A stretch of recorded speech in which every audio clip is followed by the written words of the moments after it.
तो rich dad और poor dad किताब के बारे में सब ने सुना होगा। जो भी थोड़ा मतलब आज के युग में जागरूक होना चाहता है, जैसे खुद के लिए काम करना, किसी और के लिए नहीं। तो ये बुक मैंने पढ़ी है, मुझे बहुत अच्छी लगी है। आप सोच नहीं सकते हैं किसी बुक ने मुझे कितना मतलब बहुत इंस्पायर किया है। तो जो इसमें अमीर डैडी का सबक नंबर 1 है,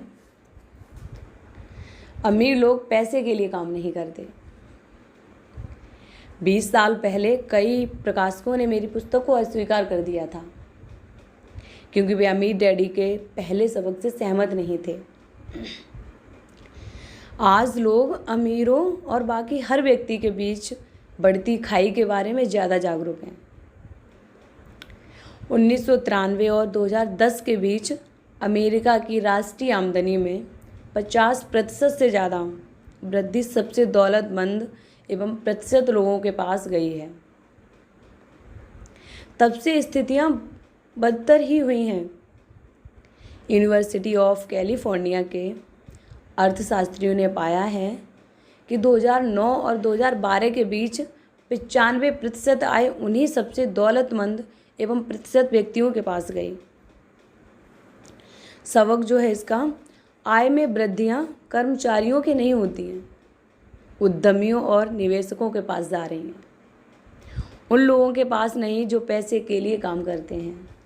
गौर से सुनना इस सबक को। आय में वृद्धियां कर्मचारियों के पास नहीं है, उद्यमियों और निवेशकों के पास जा रही हैं। उन लोगों के पास नहीं जो पैसे के लिए काम करते हैं।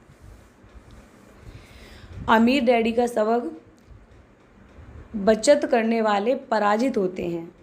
उनका एक सबक है कि बचत करने वाले पराजित ही होते हैं। 20 साल पहले ज़्यादातर प्रकाशक अमीर डैडी के इस सबक से पुरजोर तरीके से असहमत थे। गरीब और मध्यम वर्ग के लिए पैसे बचाना एक धर्म है, गरीबी से आर्थिक मुक्ति है और क्रूर संसार से सुरक्षा है। कई लोगों को ऐसा लगा जैसे बचत करने वालों को पराजित कहना ईश निंदा है। सबक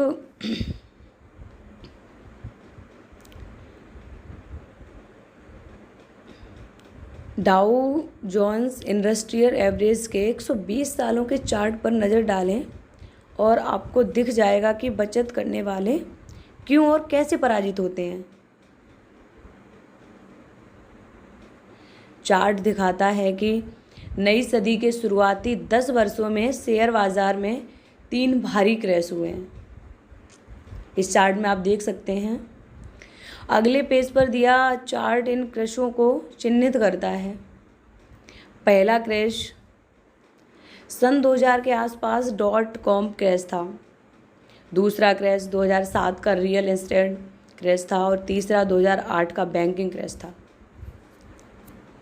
तो डाउ के 120 साल। तो आपको ये जो फिगर इसमें दिखेगा, आप इसमें देख लेना, 2 फिगर दिए गए हैं, इसे अच्छे से आप समझना। इसमें लिखा है 1929 का भीमकाय क्रैश क्या है। जब आप 1929 के भीमकाय क्रैश की तुलना 21वीं सदी से पहले 3 क्रैशों से करते हैं तो आपको ये समझ आता है कि इस सदी के पहले 3 क्रैश सचमुच कितने भीमकाय थे। आप इस चार्ट में साफ साफ देख सकते हैं।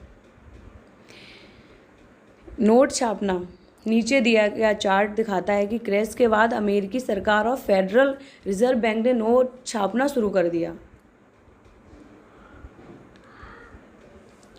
अमीर को बचाना।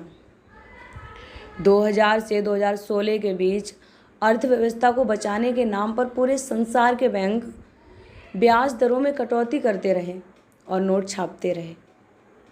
हालांकि हमारे लीडर हमें विश्वास दिलाना चाहते थे कि वे संसार को बचा रहे हैं, लेकिन सच्चाई तो यह थी कि अमीर लोग खुद को बचा रहे थे और गरीब तथा मध्यम वर्गीय लोगों से बस उन्हें नीचे फेंक रहे थे। आज कई देशों में ब्याज दर 0 से भी कम है। इसीलिए बचत करने वाले पराजित होते हैं। सच। आज सबसे ज़्यादा पराजित लोग गरीब और मध्यम वर्गीय हैं, जो पैसे के लिए काम करते हैं और पैसे बचाते हैं। इस बात को बड़ी गौर से समझना कि आज सबसे ज़्यादा पराजित लोग गरीब और मध्यम वर्गीय हैं, जो पैसे के लिए काम करते हैं और पैसे को बचाते हैं। अमीर डैडी का सबक, आपका मकान संपत्ति नहीं है आपकी। इस बात में फैक्ट है, गौर से देखना कि आपका जो मकान है वो आपकी संपत्ति नहीं है, लेकिन ज़्यादातर लोग अपने मकान को अपनी संपत्ति मान के बैठते हैं। देखिए, 20 साल पहले 1997 में मुझे अस्वीकृति की पर्ची भेजने वाले हर प्रकाशक ने अमीर डैडी के इस सबक की आलोचना की। आपका मकान संपत्ति नहीं है। 10 साल बाद 2007 में जब सब प्राइज कर्जदारों ने अपने सब प्राइज मार्गेज की किस्त चुकाना बंद कर दी, तो संसार का रियल एस्टेट बुलबुला फूट गया और करोड़ों मकान मालिकों को इस सबक की सच्चाई कठोर तरीके से पता चली। उनका मकान सचमुच संपत्ति नहीं था। असली समस्या जो है, ज़्यादातर लोग यही नहीं जानते कि रियल एस्टेट क्रैश वास्तव में रियल एस्टेट क्रैश नहीं है या नहीं था। रियल एस्टेट क्रैश गरीब लोगों की वजह से नहीं हुआ था, यह तो अमीरों की वजह से हुआ था।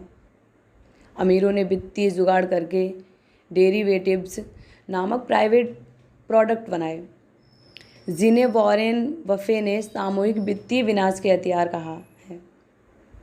जब सामूहिक विनाश के इन वित्तीय हथियारों में विस्फोट हुआ, तो रियल एस्टेट मार्केट क्रैश हो गया और दोष गरीब सब प्राइस कर्ज लेने वालों पर बढ़ा गया।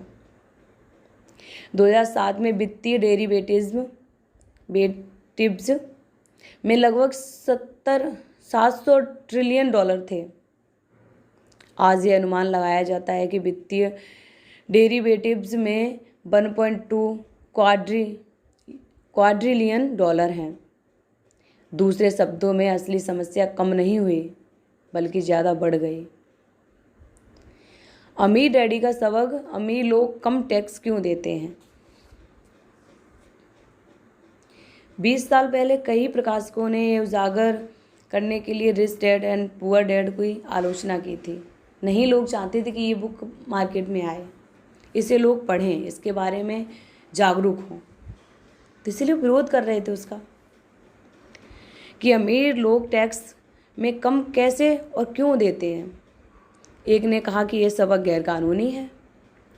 10 साल बाद 2007 में राष्ट्रपति बराक ओबामा पूर्व गवर्नर मिट रोमनी के खिलाफ पूर्व चुनाव के लिए खड़े हुए। जब यह उजागर किया गया कि राष्ट्रपति ओबामा ने अपनी आमदनी का लगभग 30% टैक्स में दिया और गवर्नर रोमनी ने 13% से कम दिया, तो मिट रोमनी की वह नीचे गिरने वाली ढलान शुरू हुई, जिसके बाद वे चुनाव हार गए। एक बार फिर टैक्स 2016 के अमेरिकी राष्ट्रपति चुनाव में केंद्र बिंदु बन गया। मिट रोमनी और राष्ट्रपति डोनाल्ड ट्रंप कानूनी रूप से कम टैक्स क्यों देते हैं, यही पता लगाने के बजाय गरीब और मध्यम वर्गीय लोग नाराज हो जाते हैं। हालांकि राष्ट्रपति ट्रंप गरीबों और मध्यम वर्ग के लिए टैक्स कम करने का वादा करते हैं, लेकिन सच तो यह है कि अमीर लोग टैक्स में हमेशा कम चुकाएंगे। अमीर लोग कम टैक्स देते हैं, इसका कारण अमीर डैडी के सबक क्रमांक 1 में मिलता है। अमीर लोग पैसे के लिए काम नहीं करते। तो अमीर डैडी के जो सबक नंबर 1 है, सबसे महत्वपूर्ण है कि अमीर लोग पैसे के लिए काम नहीं करते। जब तक कोई व्यक्ति पैसे के लिए काम करता है, वह टैक्स चुकाएगा। क्लियर है। जब राष्ट्रपति पद की उम्मीदवार हिलेरी क्लिंटन अमीरों पर टैक्स बढ़ाने का वादा कर रही थी, तो वे असली अमीरों पर नहीं, बल्कि ऊंची आमदनी वाले लोगों जैसे डॉक्टरों, अभिनेताओं और वकीलों पर टैक्स बढ़ाने का वादा कर रही थी। 20 साल पहले हालांकि रिच डैड पुअर डैड तुरंत सफल नहीं हुई, जैसे कि the Beatles, Sergeant Pepper's album हुआ था, लेकिन रिच डैड पुअर डैड वर्ष 2000 तक the New York times best seller सूची में पहुंच गई और लगभग 7 साल तक उस सूची में बनी रही। इसके अलावा वर्ष 2000 में ओपरा विनफ्रे का फ़ोन आया। मैं पूरे 1 घंटे तक ओपरा कार्यक्रम में रहा और जैसा लोग कहते हैं बाकी इतिहास है। रिच डैड पुअर डैड इतिहास की नंबर 1 व्यक्तिगत वित्त पुस्तक बन चुकी है और पूरे संसार में रिच डैड सीरीज़ की लगभग 4 करोड़ पुस्तकें बिक चुकी हैं।